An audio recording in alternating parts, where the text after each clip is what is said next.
Salut mes écailles, bienvenue sur le Fish Lab, nous revoici dans la Fish Room. Aujourd'hui est un grand jour parce que on va enfin remplir mon gros bac, donc 375 litres brut. J'ai déjà fait le hardscape comme d'habitude puisque ça me prend du temps de réfléchir à ce que je veux vraiment faire. Et donc ça je finis pas forcément. Donc trois grosses racines avec des inclinaisons différentes depuis l'arrière et deux grosses pierres que mon frère a ramenées d'Italie. Donc ce sera la base du hardscape. Je dois encore déplacer le bac parce que le tapis s'est plié en dessous. Et resiliconer la filtration ici pour éviter que l'eau passe d'une paroi à l'autre sans avoir été filtré. Donc je vais faire ça et puis après je filmerai le processus. C'est parti.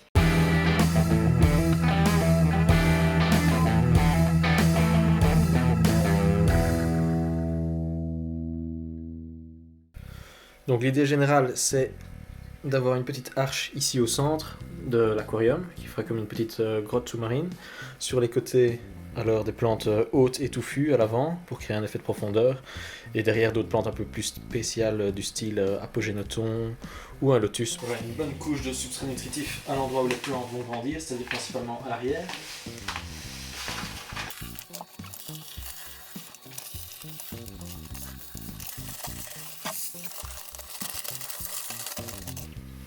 On se retrouve avec ceci. Voilà, un sable très fin, un petit peu brillant aussi, un petit peu rougeâtre. On va le verser par-dessus.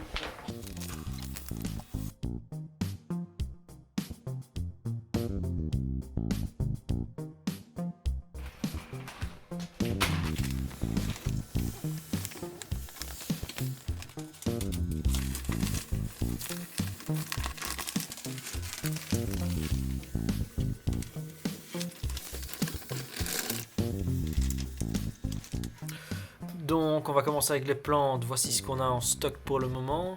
Donc deux types de petites plantes qui vont rester petites que je vais mettre au centre, alors dans la grotte. Premièrement on a le Hygrophila compact qui fait des belles feuilles vert foncé avec des nervures comme ceci. J'aime beaucoup, j'en ai pris 5. Et ensuite on a aussi la Storogine repens, apparemment c'est pas mal du tout. Donc ça ira au centre de l'aquarium. Dans ce qu'on va appeler la grotte. Donner un petit peu de végétation à l'intérieur de la grotte, tandis que ici, à l'extérieur de la grotte, on aura des plantes plus grosses, plus balèzes. Enfin, c'est ça l'idée en tout cas. Donc on va commencer à amener de l'eau, on va essayer de remplir l'aquarium jusqu'ici, comme ça les plantes peuvent survivre.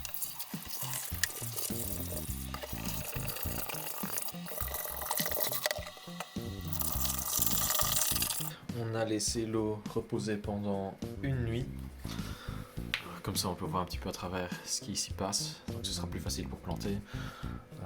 Les plantes sont stockées ici dans ce petit 40 litres avec une bonne lumière, donc histoire de les maintenir en vie en attendant. Donc on va planter les petites plantes. On va aussi mettre ici au-dessus une des lampes. Donc c'est les rampes Aquael que j'utilise d'habitude. C'est pas les Sony, c'est la version plante. Donc ici avec le spectre lumineux avantageux, donc haut dans les rouges et haut dans les bleus, c'est parfait pour les plantes. Donc j'en ai deux, on va en installer un des deux ici au-dessus, comme ça on voit ce qu'on fait. Et on aura aussi une meilleure qualité vidéo, on va faire ça. Et puis planter certaines des petites plantes qui se trouvent là-dedans.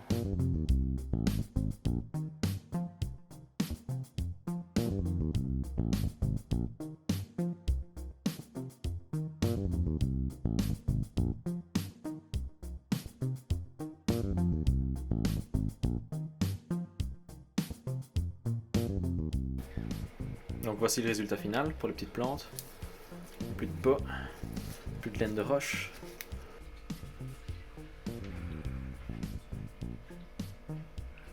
Ensuite, pour les plus grandes plantes, on a deux types d'hygrophila. Donc la première c'est l'hygrophila siamensis. Celle-ci c'est une variété spéciale avec des feuilles un peu plus allongées que la normale. Qui pousse un petit peu plus lentement apparemment, on m'a dit au magasin. Donc j'ai cette petite touffe. Et ici c'est la Rosa nervique. donc qui est censé avoir des petites nervures blanches et des reflets roses aussi par la suite sur les feuilles les plus hautes.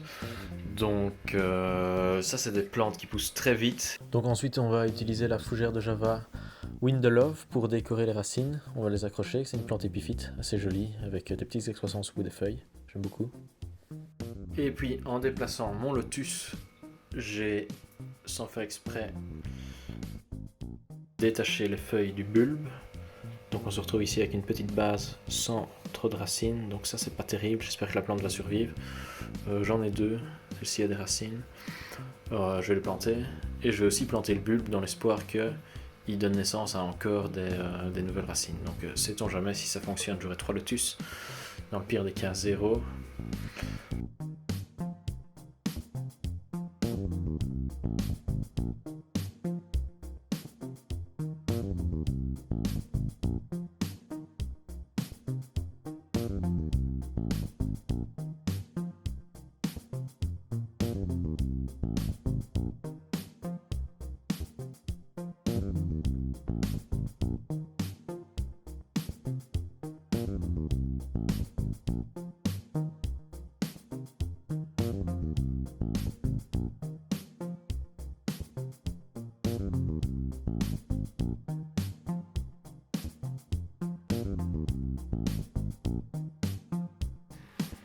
Donc ensuite on est parti sur l'Hygrophila pinatifida, je n'arrive jamais à le prononcer correctement, qui est une plante assez grande, épiphyte si je me souviens bien, grandit assez lentement. Donc celle-ci, je ne sais pas encore très bien où je vais la mettre non plus. On va la dépioter comme l'autre, le mieux possible. Et j'aime beaucoup les feuilles qui ressemblent un petit peu à des fougères. En voici une autre un petit peu plus touffue. Donc très belle plante qui va me permettre de faire la transition entre les éléments du décor. Donc je vais dépioter celle-ci et on se retrouve après. On continue ensuite sur la plante Alternanthera, qui est une plante rouge. Celle-ci c'est la variété Rosa nervique. Donc elle a des petites nervures roses ici comme on peut voir sur les feuilles rouges. Donc très belle plante. Les caractéristiques ici, elle grandit un petit peu plus vite que la Penatifida et elle est aussi plus petite. On va essayer de la mettre en évidence parce que les plantes rouges sont assez rares, c'est difficile à faire pousser, mais avec le système CO2 ça devrait aller. On va essayer de la mettre dans un endroit stratégique où elle attirera l'attention. Et pour terminer, on a notre Echinodorus reni, plante assez facile de croissance comme il est marqué ici. On peut faire confiance à Tropica.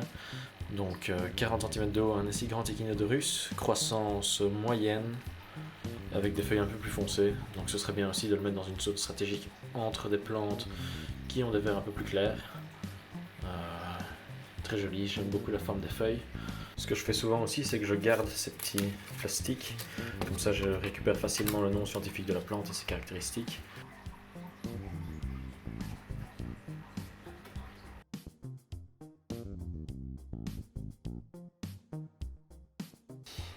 Il y a en fait un bulbe, s'appelle l'Aponogeton columbianus.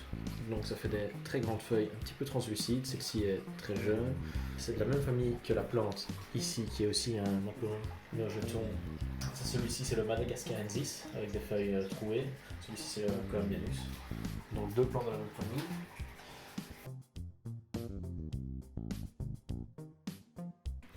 En libérant l'Alterantera de son pot et de sa laine, on remarque qu'en fait on a deux plantes, donc ça c'est bien, je vais pouvoir les espacer un petit peu toutes les deux, elles vont grandir individuellement, et puis quand au fur et à mesure elles vont devenir plus touffues, elles vont se rejoindre, donc ça va me faire une belle plante rouge.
pas forcément respecté le biotope non plus.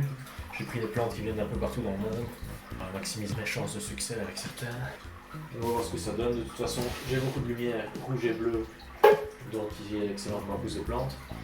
Un système CO2 qui pompe plus d'une goutte par seconde et une couche de substrat nutritif à l'arrière qui va permettre aussi aux plantes de se nourrir par les racines, puisqu'il faut savoir que la plupart des plantes se nourrissent par les racines et non pas par la colonne d'eau. Donc à peu près 80% des nutriments sont ingérés par les plantes par les racines, donc c'est pour ça que c'est si important d'avoir un substrat nutritif. Et puis on va laisser le bac se reposer et je referai une petite update dans une petite semaine pour voir comment les choses ont évolué.